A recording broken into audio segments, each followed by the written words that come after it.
Welcome to the Corporate to Coach podcast. I'm Pamela, a former corporate professional turned certified life and business coach and mentor. If you're ready to sign clients, grow your soul-led coaching business, and shed the employee identity so you can step fully into business ownership, you're in the right place. Let's begin. Hello, everyone. Welcome back to the Corporate to Coach podcast. I am very excited to introduce today's guest, Sheridan Ruth. Sheridan is a somatic burnout coach, certified yoga therapist, meditation facilitator, and best-selling author of Somatic Intelligence for Success, a book that I myself have personally read and highly recommend. So if you don't have it, go and check the link in the show notes immediately because the book is brilliant. Sheridan's story is that after navigating profound personal loss, autoimmune illness, and CPTSD, she devoted her life to understanding how the nervous system shapes burnout, purpose, and healing. Blending somatic therapy, parts work, mindfulness, and spiritual inquiry, Sheridan helps women reconnect with their inner truth, build sustainable lives, and move through grief, longing, and uncertainty into deeper clarity, safety, and self-trust. And I know from being friends with Sheridan for a few years now, and actually Sheridan was one of the first coaches that I met in real life when I moved to Australia. So she'll always have a special place in my heart. That she does so much work with coaches, but she's also branched and diversified her business so beautifully as well. But Sheridan, thank you so much for joining me today. I'm so happy to have you here. Yes, thank you so much. It's so wonderful to think about how great we've been able to, like, years now that we've been friends, and that today I feel like we get to speak about things that are probably, ourselves when we first met would have benefited from hearing. I feel like there's actually a wisdom around some of the topics, money, energy management, intuition versus survival patterns, strategies, nervous system regulation, that everyone listening, you guys are really lucky because we would have benefited from this advice a couple of years ago as well, I think. Yeah. Agreed. Definitely think I'm a product of everything I needed when I was building my business. And obviously we're still building our businesses. We're always growing, scaling to the next level. But for the audience today, obviously, this is the Corporate to Coach podcast. I know that many of you are either still in a 9 to 5, you've left the 9 to 5, but there is still the deconditioning of that employee mindset, which we'll be discussing to some degree today, and building a business that provides for us that we can live off so that we can do what we love full time, even though we don't really work full time. we work with the flexibility that delights us and serves us. But entrepreneurship is challenging and it comes with its challenges. And one of the things that no one really warned me about, even though it is a more popular discussion, certainly in the last couple of years, is the way that nervous system intelligence, and I feel like that's a term that Sheridan, you've said so frequently that I feel like I've learned it from you maybe, but nervous system intelligence and and your business are so closely entwined. Yeah. I learned this the hard way. I burnt out many, many times. And I think, was very ineffective with my work. And when we look at it, where, like, even the simplest thing of, if you think about maybe the people that you love working with, that you love purchasing off, that you are like, oh, just take my money. They're usually humans that are really good at what they do, but they're grounded. They don't put their financial anxieties on you. They don't put all of their hopes and dreams on you as a client. They are easy to work with. And there are these people that we know in our life who are just magnetic. And we can look at it two ways and be like, okay, I need to figure out this whole nervous system thing so that I can have the income and lifestyle that I want to be happy, or so that I can prevent burnout doing something that is difficult, or even just so that I can, honestly, and it sounds almost harsh and crude, and I don't love being the person that has to say it, but, like, so that people will like you enough to pay you to do the thing that you want to do. Interesting comment, isn't it? So people would like us enough to pay us for the thing that we want to do. Can you say more about that? Do you know anyone in your life who you're like, oh, I don't know, maybe you needed to get something done and then they use like a designer or a graphic designer and you're like, oh, they're really good at what they do, but they're really scattered or they don't respond to me or they did something kind of weird that made me like not trust them because I heard they said this to that person's thing or like, I don't know, like something just feels off. Can you think of somebody? Yeah, Yeah, totally. it's it's different when you're in a job because they obviously got employed for some reason and maybe they are really good at that thing and you have to work with them. But for those of us who are building businesses, we have to inspire others to work with us and being the person who is dysregulated, meaning that they're either the really obviously scattered and difficult to work with and just over, up in the air a little bit, or you're dysregulated, meaning that you're incongruent, so you don't follow through on your word, or you just have something about you that makes you, when we have this incongruence, our body picks up on it and other people's body pick up on it, even if we can't put our finger on it. Mm. And so that is what I'm referring to when it's like, okay, you, in some ways, and I wish I had known it from the beginning, I kind of do have to have all of this inside aligned. Otherwise, people are just going to pick up on something that isn't quite right. And whether that be that they can name it and they don't like it, such as like, I had a coach once and I could just feel at some point like I must have been one of her only clients. And so I just felt like she really needed me to stay. Mm. And I didn't trust her because of that. How could I trust you when your financial well-being depends on what I do with my business? That's crazy. Um, and I'm trusting you to advise me. That's insane. Or they can't quite pin it, and so that's the person that you just like don't respond to their email. You're like, I don't know, something's not quite off. And that's just really beautiful, intelligent way that we have of picking up on things that are supportive for us. That's the thing about this nervous system regulation and awareness that I wish I had known a lot Yes. quicker. Agreed, same. And especially in a service-based business where what we are selling is the highest potential. It is possibility. It is the things that are possible for your clients. And one of the big things I've always taught is being such an embodiment of that, and not just an embodiment to have something impressive to say in your marketing. It's so far from that. And it's interesting because I get a lot of concerns from coaches who start working with me who say, I feel like I don't have enough testimonials or my results aren't impressive enough to call in the clients that I want to. Mm. And it's interesting because, especially in those early days where you're maybe, I don't know, working full time or you're still navigating a relatively smaller roster of clients of like 1 to 5 at any one time, like you're not even in the like bigger numbers, which actually requires expanded capacity to manage.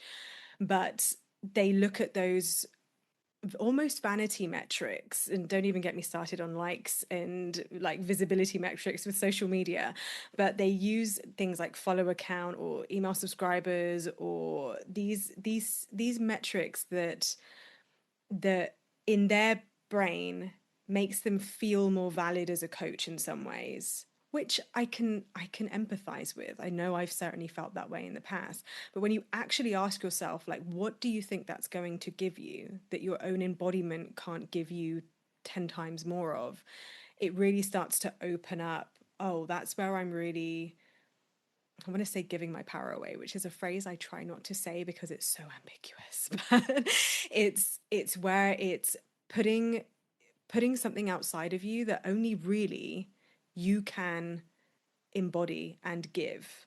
And that Yeah. has to come from, for me, it has to come from a really grounded, self assured place. And you're not going to be in a grounded, self assured place when you are feeling low key burnt out or low key scarce or concerned or worried, whether it's about the money, whether it's about you being good enough, whether it's about you appearing to be something that you're not. Mm. That is what I find holds people back more than those vanity things ever will. 100%. It's also interesting because especially now when I see lots of big testimonials, etc., I am actually really skeptical of the person and what these people are speaking about, the ones that say, I want to have the testimonials, I'm worried that I don't. What they're saying is really smart. They're saying, I want someone to be able to trust me. It's not that there isn't a place for social proof, that is a part of it, but social proof is just one way that we experience and create trust.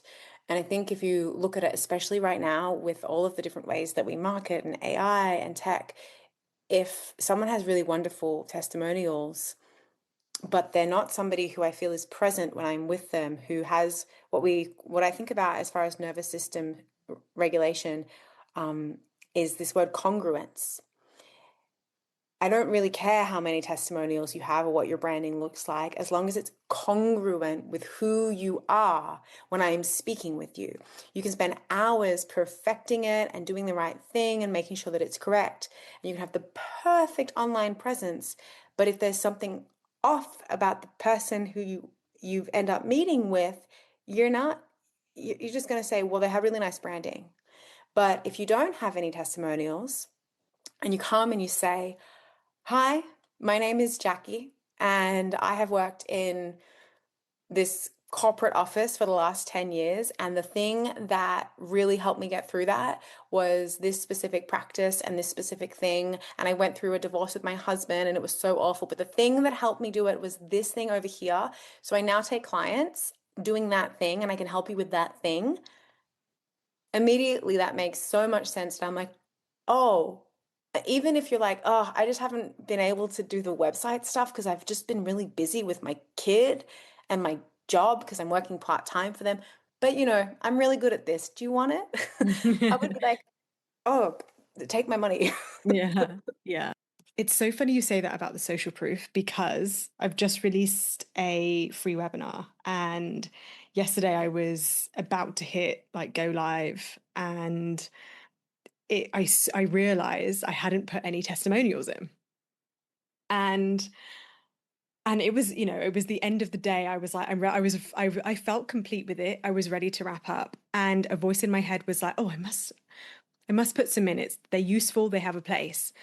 But then also, frankly, I was done for the day. I was complete, and I know that I know what I have to deliver in this thing is brilliant. The fact I have testimonials, if I had to get them and pull them out, and I'm sure at some stage in the launch I will share them because it's one of my signature programs. But for the person who finds me tomorrow and has no history of me whatsoever, they're going to land on that webinar page as it currently stands without a single testimonial in sight. And it's interesting because I certainly say to my clients, if you have testimonials, we need to put them in. And I love helping them with the messaging and enjoying the process of connecting to that as an example, as a way of showcasing their expertise and showing what is possible and showing what they're capable of doing with new people that come into their world. Equally, it isn't that creates the client. It isn't that in and of itself that does it. And this is just one example, but this really is about what you say congruence, what I say embodiment. It is bringing that together and being able to ask yourself, really, what is it I'm looking for when I think it's not enough or it doesn't feel ready yet? And you that little procrastination thing that we do, and that over editing, and that trying to get it just right before we can put ourselves out there. It's sneaky. It sneaks up on us. And especially for high performing women who have healed, they've done the therapy, they've had a life coach, they're now ready to coach other people. And yet these little things get in our way. And it is sneaky like that. And this is one of the things I absolutely loved about Sheridan's book. Doing a little plug here. She speaks about it so freaking brilliantly. But what would you say to the woman who is like, I've healed, Yeah. I've done the freaking work, and yet she's procrastinating, over editing, over perfecting, delaying. She knows that she's holding herself back, even if she's showing up. What would you say to that woman? I'm curious to know what I said in the book, but um, I think it comes back to like we go on these quests for the right strategy and the right thing, and like I'll just kind of get over my procrastination. But and no matter what your job is, if you are bringing with you this habit of refining something until it's perfect, that's it. You have the habit now. That's like just accept it. This is your habit. And have a relationship with it of compassion. So know that about yourself and be like, okay, well, I do tend to like, you know, maybe for whatever reason, I just really want things to be perfect and I really want you guys to like me and I really want, like, we all have these things that we want. But when we can stop being concerned with regulating ourselves out of them or healing ourselves out of them, and we actually just approach it from a place of really self-compassion and acceptance, but also fierce compassion in that like you're not accepting your own bullshit and you're not letting yourself do it. You're like, I'm compassionate. I have this. This is because of all these reasons. This is how my tendencies are. Somebody else is different. This is mine. I love it. I can hug it. I can smile at it. I find it endearing. But I also put things in place that stop me from engaging in it on my weakest days. And I think the important part being that it's on your weakest days. What is in place to stop you from going into the habits that you know you have that will not serve you on your weakest day? And this is the end of the book, and not everyone gets there, but it's actually my favorite part, which is when we talk about the systems and the structures. Like, I love my work. And I love doing long days and I can hyper focus on something and I can achieve a lot. And I have to make sure that I'm really boundaried with that. And I have to take weekends off. I cannot touch, like, I don't exist. And I don't exist after 6 p.m. And I structure my life so that I don't give in to my tendencies. And it doesn't mean that I'm not regulated. It doesn't mean that I failed at my job. It doesn't mean that I don't haven't healed the 12-year-old girl in me that thought that she was really dumb and now needs to overachieve because people didn't understand her brain. Those they are healed, but they're a part of me and they deserve structures and in my life that support them when they are at their weakest. I love that. I love that so much. It really reflects the body-based business that I know is your trademark. It is knowing the signals of the body and being able to work with them instead of against them, and then adjusting accordingly, right? Having these systems in place. It's so simple. It's so simple, and yet it's not the easiest to do.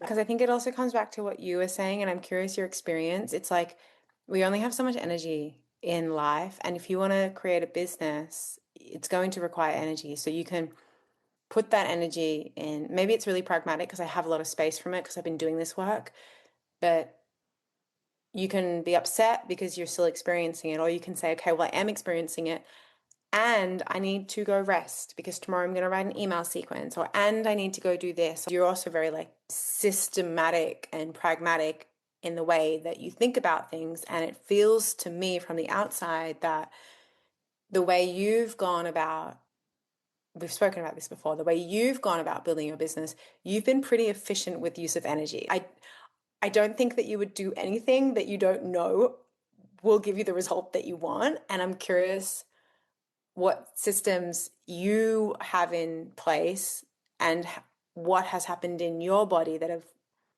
put them in place, if that makes sense. Such a good question. Well, look, systems, there's a couple of practical things similarly to you, and it might be the projector in both of us. I'm very good. Had to learn how to do this, mind you. I wasn't good at this when I was in corporate, and I've had to as a business owner because corporate's 9 to 5 and business ownership is 24/7 if you're not freaking careful. So one of the things that I also do is when I'm off, I am off. I am like, I'm not checking my phone, I'm not checking Instagram. And I totally went through a phase at the beginning of my business where I couldn't help but look. It was like a chronic need to just check.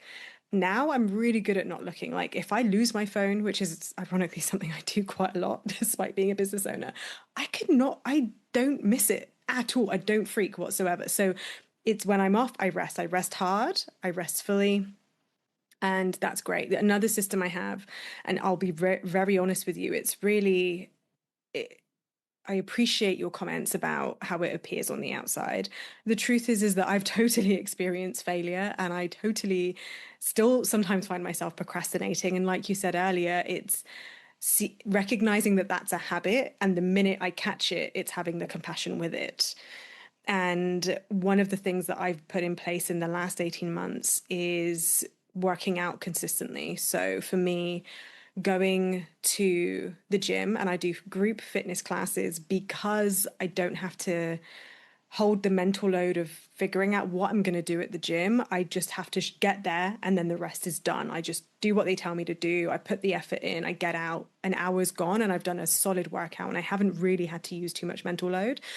But on tough days, my I'm so habitual with working out as a core part of my identity now that even when I'm feeling like the biggest failure in the world, I still prioritize fitness, which is, creates endorphins. It creates, for me, the mental health to be able to sustain the capacity I need to continuously show up and face my own failures even though to anyone on the outside looking in, I have a successful business, but it doesn't mean that I am always achieving what I want to achieve Yeah. and reaching my own full potential. And that's a standard I hold for myself. But I think all of us in business do that to a degree. Yeah, and I think we're both circling around this question or this concept that I think both of us are calculating. Um, our listeners, I'm hopeful that you're already beginning to calculate it, which is this what I would call like the levers of capacity.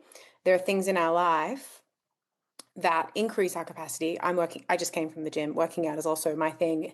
If it doesn't happen, I'm not a person that I want to be around. um, and so working out increases my capacity. If I go too hard at the gym or I have to think about it too much, it decreases my capacity for my business. And so this idea of like, what is your nervous system capacity to build something from scratch? It requires capacity. If you are still in your 9 to 5 job, you are going to have to find that capacity somewhere. You can find it by, like you said, decreasing the mental load by getting help with it. You can find it by increasing your health and really prioritizing the foundations of health, eating, stable blood sugar, sweating at least once a day, sleeping well, improving your relationships, and removing things that deplete your capacity, like, I don't know, maybe a really expensive subscription that you have that you worry about, or what's happening with your mother-in-law. I don't know. There are all of these. I have 12 domains actually when we use them with a client. You are constantly doing this equation of like, how will I increase my capacity so that I can do the thing that I want? Yes. And it's funny as you say that actually, when I reflect on the difference between who I was and not just the choices I made, but the habits, the lifestyle, the environment, the people, my life is completely different to how it used to be. And as in a really extreme example, those who have known me longer than 2 seconds, I'm in Australia. I have a British accent. Yes, I'm British. I literally moved from London to Australia 4 years ago now. And oh my God, 2021. Holy cow. Yes, for like over 4 years ago. And that for me is the probably the most extreme example of change of environment that ultimately supported my capacity because I'm a happier person in the sun. So to my British listeners, I know you haven't pretty much had any sun this year, quite literally. But I know that's changing as you're going into spring. But people get SAD, literally sad. I think it's seasonal something disorder, Affective disorder. seasonal affective disorder. I don't think I was ever diagnosed with it, but literally that would impact my capacity. And I had dreams. I have realized those dreams. I have even bigger dreams now. I'm not saying that you need to move halfway around the world, but there are so many things that impact our capacity, both internal in our mindset, like you say, health, choices we make, environmental, the people, like you say, like blocking your mother-in-law. I just had a discussion with a client about genuinely going down, taking the time to sit down, go through her Facebook, and just deleting the people who make her feel anything less than able to be as expressed as she wants to be as she sells her services. Because those people tend to be family and friends who don't need your Facebook because you'll see them in real life and they have your number if they want to hang out with you, but they don't need to be on your social media if it's impacting your business. All of this, the the way it's stopping you, it's your nervous system going, this isn't safe. And I'm therefore not going to do the thing I want to do. And to you, it presents as procrastination, when in actuality, it's all of these levers, as you say, that are actually impacting your capacity. Yeah, and the underlying question that is impacting the capacity is, how do I find my safety? Mm. Like, I struggle to, not me, but if I am this person, when we're looking at capacity, I think the question, especially as women, we end up asking, and even actually going from employee mindset, I haven't done it, but I'm making assumptions based on what I've seen, to business owner mindset. There's this funny little thing where it's like, you actually do have to make a choice between keeping other people comfortable or in the status quo versus prioritizing yourself. If what makes you happy and what is best and true for your life is a different use of your Facebook group, a different use of your time, a different approach to your money, and a different approach to your career, you're going to waste a lot of energy. You're going to feel incredibly dysregulated, and it's going to present as anxiety and depression and all of the other, myriad of mental and physical symptoms. And your body will be screaming at you. Like, procrastination is mine. After I wrote my book, I just couldn't get myself to do any work. I couldn't. I tried all the strategies and I just couldn't. And I was like, what the hell? I'm supposed to know how to do this. But every time I sat with that feeling, it was just, I don't want to do this. I don't want to do this. I don't want to do, I just didn't want to do the amount of one-on-one work that I was doing. And I Mm. had to, like, fuck, now I have to go and read. My whole business model needs to change now. But, and all of these other clients, I have to let them go. What about them? And it's like, I feel like there's a deconditioning piece there where we have to decondition from these ideas of, you're going to be unsafe if you do something that is good for you, or you need to prioritize a company or a different person over yourself. I don't mean be selfish to the point where you're hurting others, but like, acknowledge the conversation underneath the problem that you think that you have. Yeah, exactly that. And this isn't easy to do. This is why we have coaches, right? Because Mm. often these things are presenting and we can be brilliant at journaling. I've seen this a lot with clients who come and work with me, and I'm sure do tell me if it's the same with you. The people that I attract, they've done the work, they've done the healing, they have the practices, and yet the unrest is still there. And it is those deeper conversations where we can really understand and create the space to go into the why of that and understanding what the shift is. Is that something that you've seen as well? Yeah, I mean, it comes back to capacity. We're not actually supposed to go into this. Like, what's this? I wrote a post about it a little while ago. Why have we all become so obsessed with doing everything ourselves?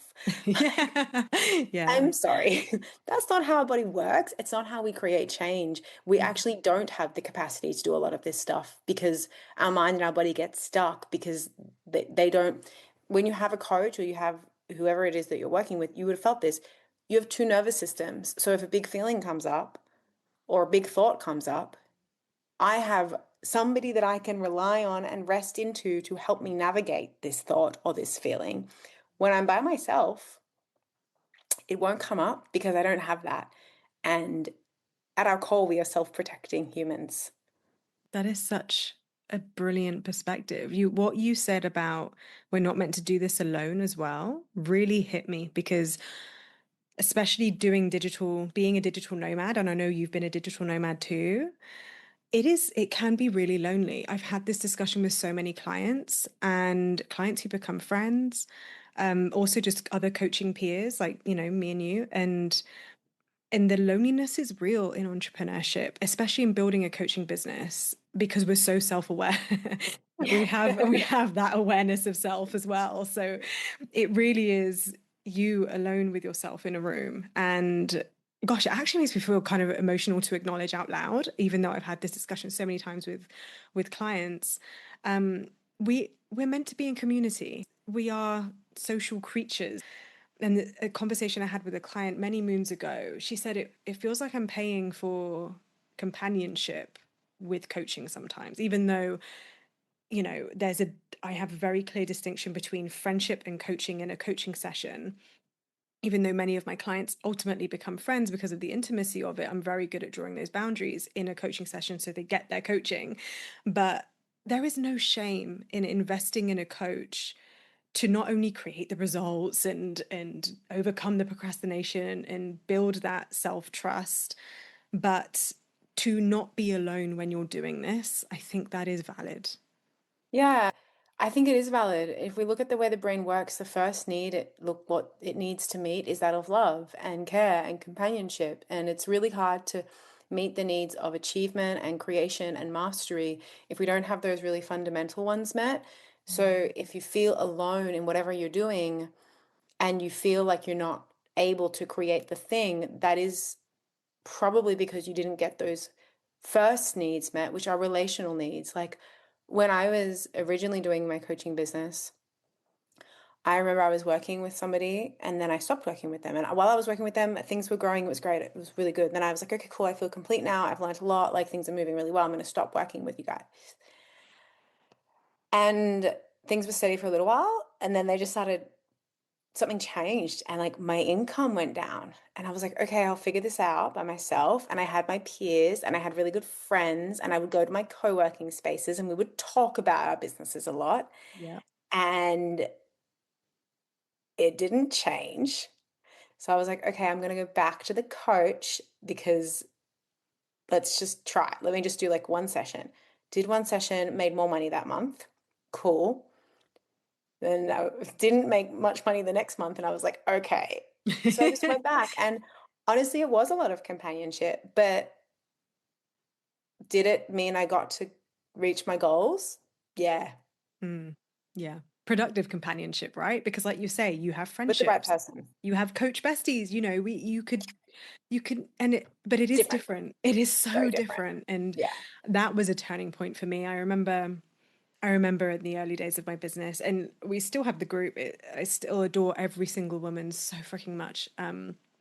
We call each other the Soul Sisters, and we building our business together. It was a life raft, Yeah. and incomparable to a business coach, and who can truly help you get out. Well, it's a paradox. Help you get out of your own way by recognizing you are the way and working with yourself to be able to move forward. And I cannot take credit for that. That it's from a coach who will be joining me on the podcast in a couple of weeks, Cassie. But this, yeah, I mean, look, we're all coaches here. We could preach this and probably talk about this all day. There is one thing I want to dive in with you that you said about a minute ago, where you said about realizing you didn't want to do as many one-to-ones anymore and knowing that you had to make a change in your business. I'm curious, how did you know that that Well, was intuition, or is that fear and then just like trusting it and then it worked out in the end? Because there's not, is there anything wrong with just following the fear and playing small? I'm not saying that's what you were doing by any stretch, but I had, partly because I had this thought myself earlier on, I was like, I don't want to do that. Maybe I could do this. And is this alternative actually that bad an option? It's actually a good option. this is really funny that you use those specific words because I have been on a experience over the last 6 months of just actually choosing as like, you know what, I actually just want to play small. I just want something that's really simple and reliable. Because, I'm starting to get ready to like have a baby soon and I want to do the simple, stable thing. First of all, Guys, go and make decisions based on fear, and you tell me how that goes for you. You tell me any relationship, insert fear into that, and you tell me, do you create what you want? Thousands and hundreds of years of both psychological and spiritual studies tell us that you don't. You create self-confirming prophecies that create more of what you don't want in life. And we have many frameworks that talk about this. So it never works to make a decision on fear. You will, that this is this whole thing. The only way out is through. But you're welcome to go out and just see if it works. I think in my experience, the world won't let you.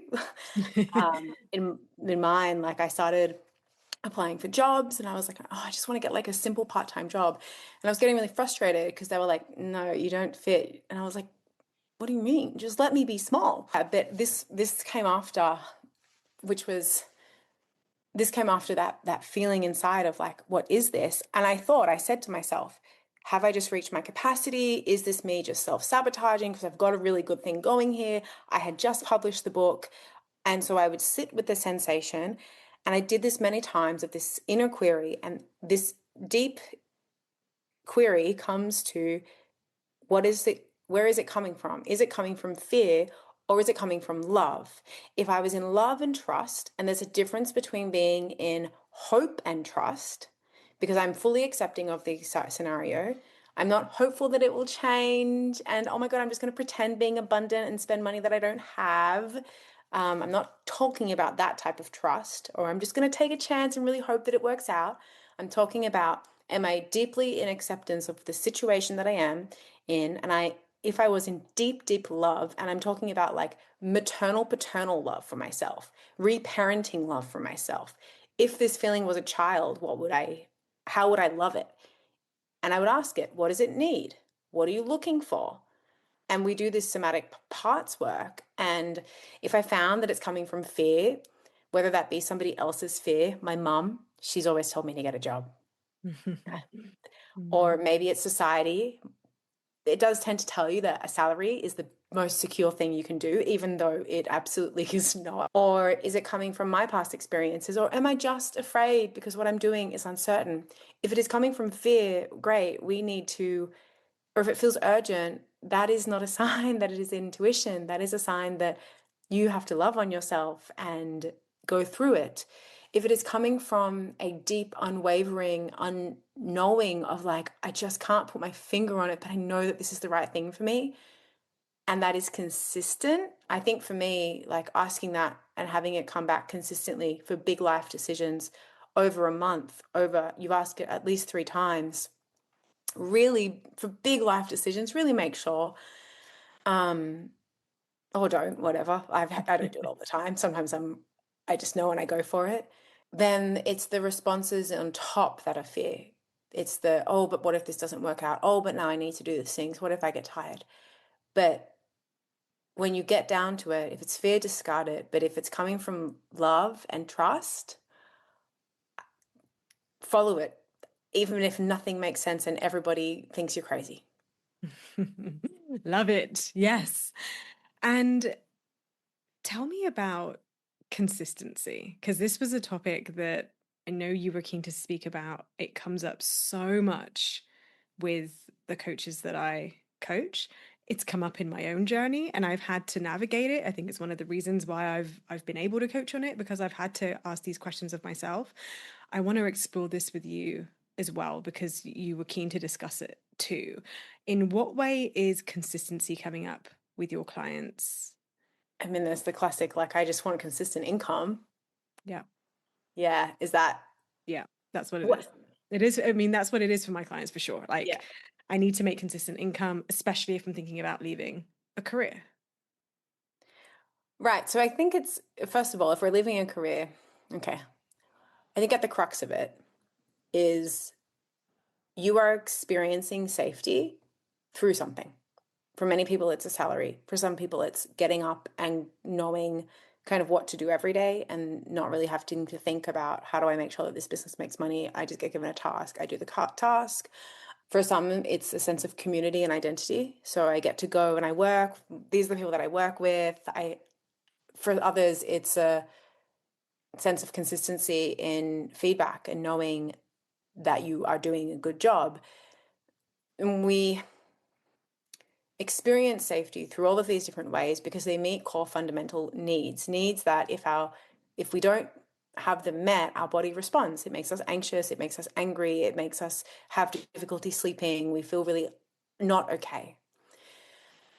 However, you don't actually need consistent income. You don't need people to work with. You need the core basic fundamental needs that we all have, and nonviolent communication by Marshall Rosenberg is a really good one for this. Even Brene Brown talks about it a lot. Food over your head, roof over your head, community, acceptance, love. Maybe then we add on purpose, mastery, competence. Competence is a really important core need that is underlooked, and is also sometimes why we don't feel fulfilled in the jobs that we have and we want to do more. So maybe you're looking for that, or freedom is a really, really important one. Autonomy is a really important one. But I think that if we can step back and we can say, all right, how do I get all of my needs met in a consistent way? So do I consistently have a roof over my head? How do I consistently pay my bills? Where is my consistent sense of community? Then what we stop doing, and for lack of a better word, it is outsourcing our power onto things that are outside of our control, such as the fact that for many people, I feel like I'm really harsh today, but you will be made redundant at some point, or you will start going to work and you'll get sick and they won't cover you, or something will happen. No matter what business you're in and no matter who you work for, something will happen. But if you get your sense of consistent love, care, safety, autonomy, capacity, freedom from something that is internal, it's much easier to create externally. And then you just get excess and it's fun. Mm-hmm. And also, you are somebody who will be okay no matter what happens. Yes. Oh, so freaking good. Thank you. Thank you for sharing your wisdom there. The way you have described it is so refreshing and so holistic, which doesn't surprise me one bit.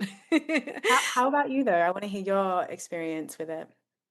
So, the way it comes up often in the discussions I'm having with clients is about the financial piece. And I speak about this in one of my previous episodes. Did I ever publish it? Feast or famine, something along those lines. I'm now questioning if I even published the episode. If I didn't, then I'll look You into it should. and do one.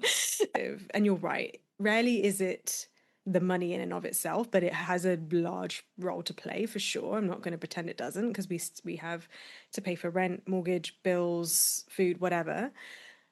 But let's just say those other core needs are met and it really is just the money left over, right?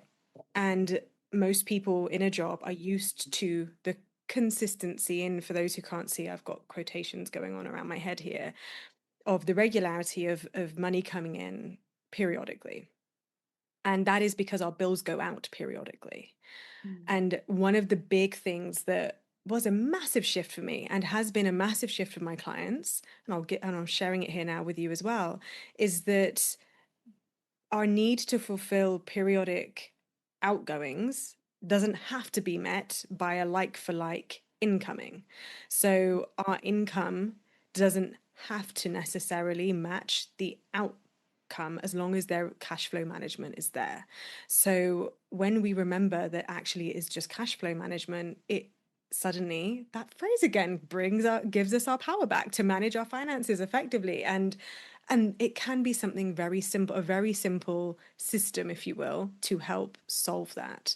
That being said, I've had clients who have come to work with me and they've said, look, I've given myself a year, 6 months, I'm taking a sabbatical. It needs to work in that time. And this is one of those things, when you build a coaching business, are you willing for it to take as long as it takes? Because it may not work in the time frame that you need it to, but it doesn't mean it isn't working. It just means that your standard of the success you think you're trying to fulfill in order for you to feel safe is very different to what you have the skill set, capacity for, and experience in that very tiny time frame. And Yeah, go on. I just want to highlight is what they've done. If they've taken their sense of safety that was attached to a salary and then they've put it on a new dollar sign, because let's be honest, when they say make it work, they mean match my salary or increase it Yeah. within a year. And so you know you just transferred. You didn't change anything. You've just transferred onto something that is even more so outside of your control and going to not be very It's helpful. a lot. It's a lot, isn't it? And one of my programs that I offer, I will be relaunching it at some stage this year, but it is available for purchase, the exit plan. In there, I help you develop an exit plan, but a big part of that and one of the core trainings in it is recognizing your own risk tolerance. And really, it's nervous system work. Your risk tolerance is directly correlated with your ability to create safety within yourself, regardless of your financial situation or whatever other markers of safety you have for yourself. But I must admit, I do heavily focus it on money. And when you build your risk tolerance, you're able to take more risk, which means maybe not having a perceived secure source of income whilst you are learning how to create money in your business. And obviously, there are going to be some measures that you need to put in place in order to make sure that you're not defaulting on payments or taking out debt. I'm not encouraging that. I'm saying know your nervous system effectively so that you can make good decisions that you can still thrive in or navigate the uncertainty that it comes with so that you can still create the results that you desire. And sometimes that's just completely reimagining what work looks like. It doesn't, because especially for me, back in the day, I was your classic corporate 9 to 5 girly. I remember I'd go out for lunch and I had a client facing role, so I'd regularly be popping out of the office and heading to a client meeting. And I used to go on the tube in London and I would look at people who were on a jolly thinking, what the frick are you doing with your life? Are you on holiday? Why are you not at work? And unless they had a kid or they were clearly tourists, I was personally offended. How dare they not be at work working?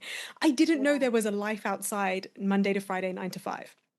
It blew my mind. Now, obviously, I've learned with a bit more life experience, there are many ways that you can make a living, that you can make money. It doesn't have to look like Monday to Friday, 9 to 5 in the corporate career that you always had. You could go into consulting, you could do freelance work, you could go part time. There are so many things available to you.